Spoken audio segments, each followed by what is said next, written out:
tease them. Yeah, I don't know. I think we look worse than last year. They were playing their hearts out on the court. There, it wasn't for the lack of trying. They playing. They just don't have the gun. They playing. Yeah, and they got some injuries too. That's true. We were on the road the first 2 games with less and than the fact 10 that people dressed out. And the fact that Anthony Davis has costed us 2 years worth of draft picks. We really can't get anybody else after that. I mean, we gave them all away. You know what? We can't get no draft picks, and it's hard to get free agents when you're giving all your money to one player. He's the guy you got to get the money. Absolutely, I'm not mad at it. I'm just saying that's a bit of a detriment. Absolutely, I'm not mad at it. But anyway, get that, Big Head. What's on your mind today, brother? Yeah, it's hard to get a handle on how good they are or are not. Drew Holiday's on, 15 minutes or something? Yeah, he's on limited time, absolutely. Tyreek Evans will be back after the first of the year, I guess. Oh, my God, that's not good at all.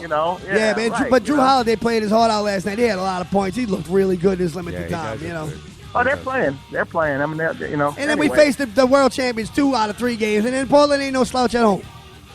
No, they kind of hard to get your feet under you when you're going against teams like that right off the bat, They might be the number 3 team in the West. Exactly, there's no doubt about it. But they weren't, like Big Head said, we weren't really playing many West basketball the last couple of games. So I don't know. They got to get that together. Yeah, but Colts game. I think the Dome will be kind of a happy place to be today, though. Oh yeah, you're right, brother. The whole thing with the Giants, they live and die with turnovers. And if they don't get any from us, they don't have it. Which we haven't been coughing the ball up. We're 6-1 in the last 2 games. Yeah, you're right. Because I mean, basically, you know what? The Cowboys basically gave them that game by letting them have that special teams play. Yeah, no doubt. Back No doubt. Because in the Cowboys are not good. Right? No, not at all. No, they're not. We exposed them. Yeah. They've got. And neither are the Eagles, who destroyed them 24-7. Yeah. It's worth watching them just to see when Hardy's going to have another meltdown on the sideline. Hopefully it's today. Hopefully it's today. Yeah, well, I'd like to see him in OPP before the end of the night. Well, I'm glad they admitted he was their leader. Now we know what the problem is. Yeah. Yeah. It would be good to see him and Des Bryant getting a fight on the sideline. Yeah. Oh, that's right. I'm thinking he's in New Orleans for some reason. Yeah, but Greg Hardy really did have a meltdown. But anyway, Big Head, what you got with talk to me about that Colts game last week real quick, bro. It was turnovers. They were able to get pressure on the Colts quarterback. Yeah, what a nice surprise for 2 weeks in a row. Yeah.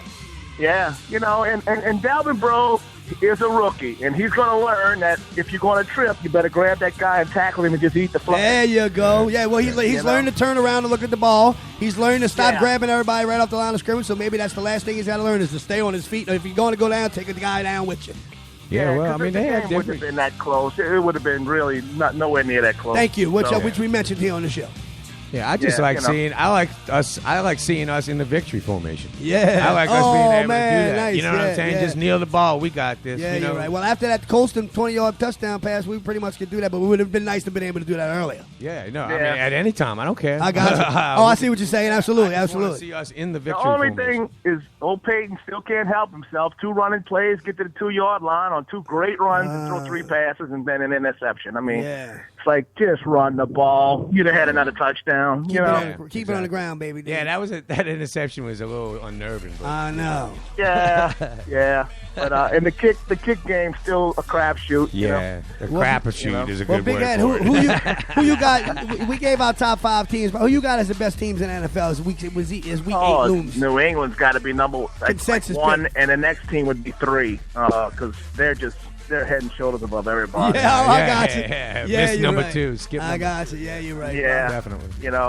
And I think Denver will get beat today. Oh, okay. Green Bay. Yeah, you're right. Yeah, that's I think that. Green Bay's probably number 2 with you. The Cardinals. We went toe-to-toe hard to with them, overlook them. Good. They weren't in any of our top 5 here, but I think that absolutely could be in anybody's top 5 or top 3, no doubt. I got them. Yeah, easy there, and I think Cincinnati's in it. Yeah, you're right. Yeah, put them in it. They put up some points this year. They didn't just beat some crappy teams. They've actually won some good games. No, they've done very well. They're good on defense. They're good. And you know what? Look, I hate to give them credit, but after a while, you got to quit saying somebody's lucky and everything. Carolina's undefeated, and you know what? They're playing good ball. Yeah, they are playing good. I mean, Cam Newton's playing. I'm glad they have to come see us next. He's having the season of his career. So far, I would say. They're talking MVP stuff right now. Yeah, oh my exactly. God.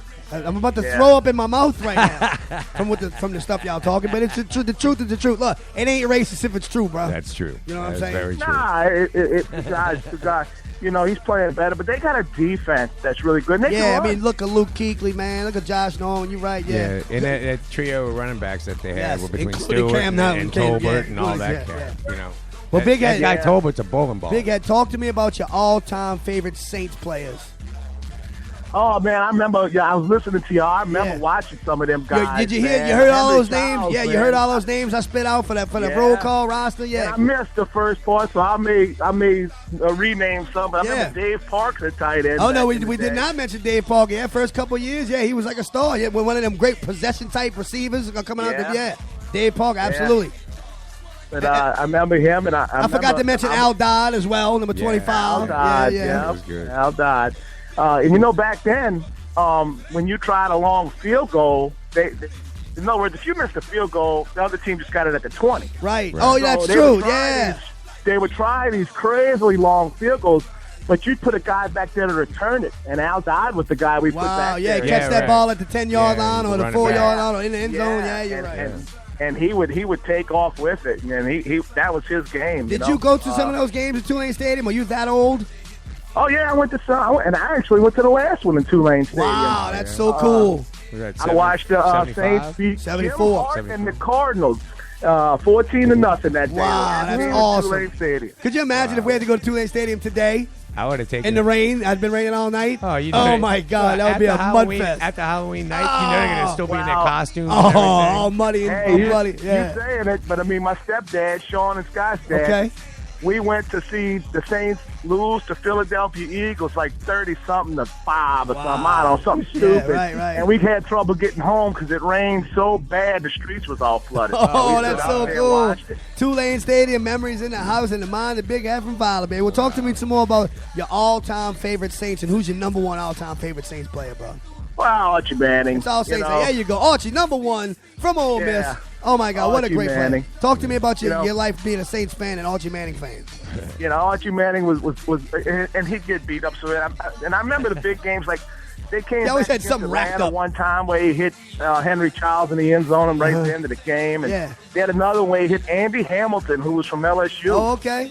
At the end of the game and won that game. And I remember Bobby Douglas playing for the Saints. Left-handed. Left-handed. Passes, the whole game. He was a horrible passer, but he could run that ball, and he had an arm on him. He could throw it 80 yards. Yeah, he was on the same team with Archie, right? Yeah, it was Archie, Bobby Scott, and Bobby Douglas for 2 years, 76 and 77. Yep. Yeah, right. Yeah, I remember they had and now forgive me because I'm gonna forget the coach. But they had a coach who they fired during the season, and they let Wade Phillips be the interim coach. And the first thing he did was start Bobby Hebert. And that was the beginning of the Bobby Hebert show. Well, didn't they fire his dad? Yeah, well, he quit a couple games before the season started. Yeah, he went ahead and retired before the season started. I thought that his son took over after. Yeah, no, that was it. Wow, okay. so there you go. That was the new era of the Saints began under Bum Phillips' regime. Wow. Right. I actually was in in Bud Rips one day, and Bum Phillips walked in, and that's back in the day when the rap was 50 cents. Me too. Hey, I was practically born in Bud Rips, bro. I was dancing on the ball 5 years old at Bud Rips, daddy, yo. Getting them hot peanuts at $5 for racking the balls from my grandpa. That was Bum Phillips and Bud Rips. Yeah, you're right. Well, Big Head, talk to me a little bit more about today in the Dome, Saints versus the Giants. I don't think the Giants can stop the Saints. Even with Ruben Randall and Odell Beckham and Eli Manning and I think they're going to move the ball. I think they're going to have some fun too, but I don't think they can stop the Saints. Yeah, you're right. I think it's a 38-24 game, something like that. Saints. Yeah. Cool. You know? Cool. I don't think they can. I don't think they're going to get the breeze like talking about it. Yeah, you're right. If they don't, they've got problems. Do you think they're going to get any kind of bump from having Jean-Pierre Paul, the firework guy? Missing two fingers? I don't think he won't be in a three-point stance, that's for sure. He used the other hand. He had to switch to the other side. That's weird. He had to switch the whole technique. What do you think about this Giants defense, Big Head? I don't know about them. I think they're vulnerable. Yeah, you're right. Pass, rush, what? Dallas is a dumpster fire. I mean, you know, Yeah. so they had some fun. When they went against, of course, we, you know, the Philadelphia game, we got beat bad, but we were in the game till late in the game. Yeah, in a weird way, you're right. Absolutely, no doubt about it. And I mean, they just I mean, think about it, dude. When we were running the ball down the field, the 2 fumbles we had against the Eagles, we were pretty much in scoring position. Yeah, you know, could have swayed that game. We were in that game. We were in that game. As much as you can look at the score and say, yeah. But anyway, talk to me about this game a little bit more, brother. No, I think we're going to run the ball well. Yeah, you're right. I think Drew Brees is going to have a big day. Are we going to see anything from Spiller? I think our defensive line is going to get to Eli. Yeah, you're right. Oh, man, they've been playing high off the defensive line. And I heard earlier today, one of the shows, I don't know, ESPN, I'm saying, well, Eli don't get rattled. And I got to argue with that. I don't know about that. He does get it. He's not good when he does get rattled. Yeah. Wait, you ought to see when he gets what pulled over by happened the to that cops. boy? Yeah. Yeah. But it's good to have a dome stadium today, huh? Yeah, what bro. a beautiful feeling. No doubt. Especially 70 degrees, especially no from what you clouds. told us about it, you know? Right. Well, what you got in the pot today, big head? Well, it's the 1-year-old grandbaby's birthday. Congratulations. Red beans and rice and hot dogs and all that stuff, and a whole lot of kids coming over, and they can't go outside. So, hey, this is one day where Byron, do not envy you. Byron, we are not going to Big Heads today. Usually we hear what you got in the pot. We're like, oh, we on our way, bro. Nah, bro, you have fun with that, dog. Yeah. Hide all the good china. Yeah.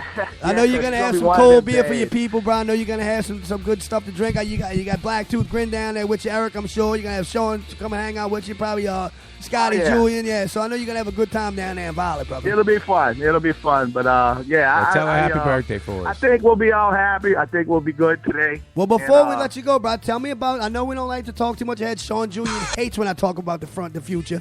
But, I mean, I think this is our toughest game so far and to the rest of the season. Talk to me about the rest of the season, brother, schedule-wise. Well, we talked about that earlier in the year. You know, we said 2-4 after 6, and don't get nervous. Right, right. Yeah, you're right.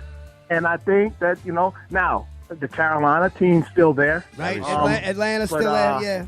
But after that, it's just the only way they lose is to have some type of big letdown or something. They're better than all these teams coming up today. It's kind of a tough one, but not. Yeah. They can beat this team. Yeah, so you know, and so as far as I'm concerned, we 12-4 from here on out. Let's just make it happen. You know. Yeah, that might be a stretch. It's a stretch, but we got it. 10 or 11, and I think that. There you go. In, there you go. And you never know. We might have a couple of big breaks with Carolina and Atlanta losing the games they need to lose to fit us in that wild card picture. You know. If anything, I think Atlanta could back up severely. Yeah, I think they're going to have problems in the next back few that games. thing up, Atlanta. Back that thing up. Point, Big Ed. Yeah, you're right. You know, because the only thing they really have is Freeman. Yeah. Because the defense is, defense is running around and stuff, but they're not getting to any quarterbacks or anything. They don't have eight sacks all season. So and that comeback game ain't going to work every week. Yeah, no, not at all. Well, thank you for the call, Big Head. We appreciate you calling from down in Violet, bro. All right, Guru, y'all have a great day, man. Go Saints. How you say go Saints? Yeah, he's right. Saints. Yeah, you're right. Who that? Who dat? We got Big Head in the house calling for Violet. We got the Green Man calling in. I got BP, Byron Point Events in the house. I got Baby Doll hanging out with the Sports Guru at the Sports Guru Show. Number 5, all-time Saint for the Guru. Number 16, from Crawford, Alabama, quarterback Kenny Stabler. Now we're talking about favoritism. Not saying about how much success he had. I mean, he's voted the NFL's 151st player of all time in the NFL. He is my 5th favorite Saint. After 81 season at age 36, Kenny Stabler was the most accurate pass in the NFL when he was traded to the Saints. 60.3 yards percentage in his career at that point. And after a bad season with the Oilers, August 24th, 1982, he was traded to the Saints, reuniting him with Bum Phillips. And up to this point, Stabler had been to 4 Pro Bowls, twice recognized as the league MVP, Super Bowl champion, had led the league twice in completion percentage and touchdowns. And he was once the NFL's lead in passer rating at that point. So, you know, he bad knees. A lot of people thought it was a crazy pick, but he still had Archie Manning, Bobby Scott, and Dave Wilson on the team. But first came Dave Wilson going down with a season-ending knee injury. So that ended that. There was a spot for him to go in. And then in week 1, Archie went 1 of 7 in his starting game against the Cardinals at home, and they put in Kenny Stabler, and he came in and they didn't win the game. They lost 21-7, but did 2 fumbles for turnovers late in the red zone, which really lost the game because Kenny Stabler looked really good going 19-27 with 227 yards and a touchdown to Kenny Duncan. So it looked like the Snake was going to do something with the Saints. Well, they went 1-1 before the strike because the next week they went to Chicago and won the game. I mean, Stabler was he did great in that game. He was 11-17 for 147 yards and a touchdown and a 10-0 victory. Then after the strike came back, Stabler went 13 out of 18, beating Kansas City 27-17. But he got hurt at the next game, and the Saints went 0-4. So that kind of stunk it up for the Saints' chance.